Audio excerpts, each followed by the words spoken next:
Do'stlar, biz navbatdagi uстановkamiz yakuniga yetdi. Xudo xolasa hozir mana suvlarni chiqarib, bu yerda texnika ishlayapti. Trubalarni yotqizib, nasos mana shuni orqasida turibdi.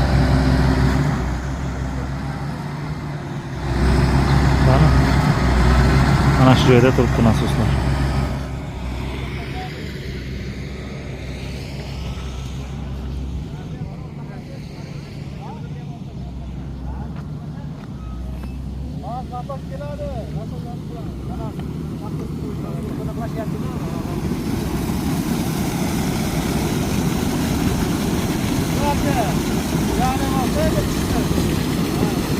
Yo'lda chiqadi bular.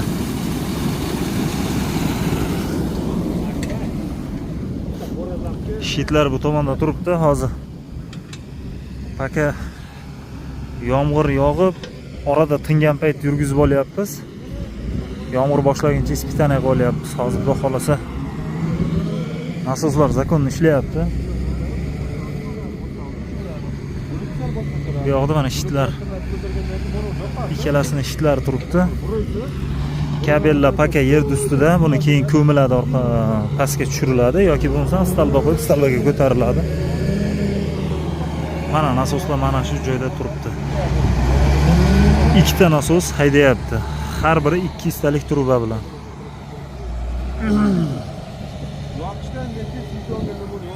Podyomni ko'rib turibsizlar, mana shu joydan suv sathigacha, mana bu tomonga qarab aytadigan bo'lsam 15 metr podyomi bor. Vertikal balandligi 15 metr, yotiq podyomga 45 metrdan podyomda turibdi. 45 metrdan trubada surib turibdi hozir.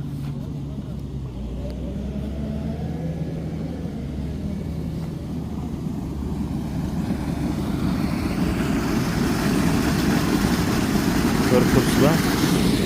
Mana bu joyda eski nasos turibdi. Mana shu latokdan tashlayapti. Mana o'zi nam bo'lib qolgan joyini ko'rib turibsizlar. 110 kilovatli nasos turibdi. Buni suv esa buni yarmicha keladi. 110 kilovat nasos bo'lyapti. Bular arzimagan kilovatlar bilan olayotgan suv.